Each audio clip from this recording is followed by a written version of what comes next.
12 ज्योतिर्लिंग भगवान शिव के स्वयंभू रूप है, जो शिव पुराण के अनुसार देश के विभिन्न भागों में प्रकट हुए।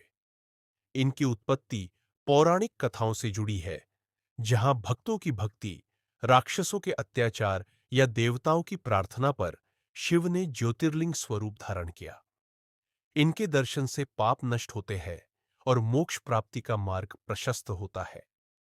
हर हर महादेव भक्तों, इसी श्रृंखला में हमने अभी तक महाकालेश्वर ज्योतिर्लिंग की महिमा सुनी और आज महादेव की कृपा से मैं आप सभी को ओंकारेश्वर ज्योतिर्लिंग की महिमामयी गाथा सुनाने वाला हूं।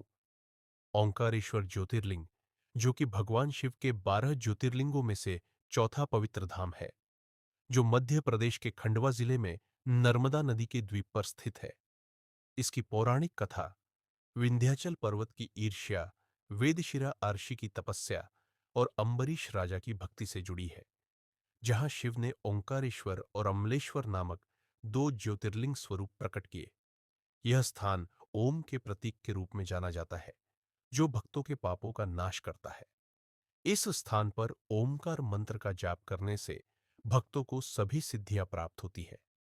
रावण ने भी यहां तपस्या कर वरदान प्राप्त किया था। कथा का प्रारंभ प्राचीन काल में विंध्याचल नामक पर्वत मेरु पर्वत से ईर्ष्या करने लगा, क्योंकि सभी ऋषि मुनि मेरु पर तपस्या करते थे। विंध्य ने प्रचंड तपस्या कर ब्रह्मा जी से वरदान मांगा कि वह अनंत ऊंचाई को प्राप्त करे।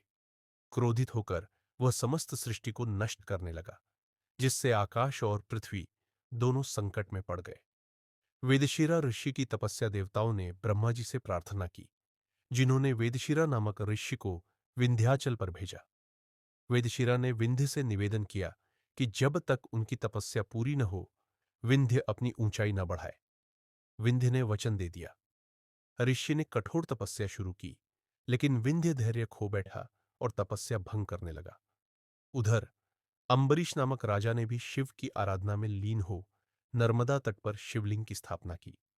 विंध्य का अपराध और शिव अवतरण वेदशिरा की तपस्या भंग होने पर ऋषि क्रोधित हो विंध्य को शाप देने लगे। विंध्य ने क्षमा मांगी और पर्वत रूप धारण कर स्थिर हो गया। इसी समय अंबरीश राजा की पुत्री वेदवती ने पिता के साथ मिलकर शिवजी की महातपस्या की। प्रसन्न होकर भगवान शिव ने नर्मदा नदी के बीच द्वीप पर ओंकारेश्वर ज्योतिर्लिंग के रूप में प्रकट हो गए। साथ ही अमलेश्वर ज्योतिर्लिंग भी उदित हुआ। शिवजी ने कहा कि इस स्थान पर ओमकार मंत्र का जाप करने से भक्तों को सभी सिद्धियां प्राप्त होंगी। नर्मदा नदी के मध्य स्थित ये द्वीप आकृति में ओम के समान है। रावण ने भी यहां तपस्या कर वरदान प्राप्त किया था। आज भी भक्त नर्मदा परिक्रमा कर दर्शन करते हैं, जो मोक्ष का द्वार मानी जाती है। तो यह थी ओंकारेश्वर की महिमा। कमेंट में हर हर महादेव लिखना न भूले।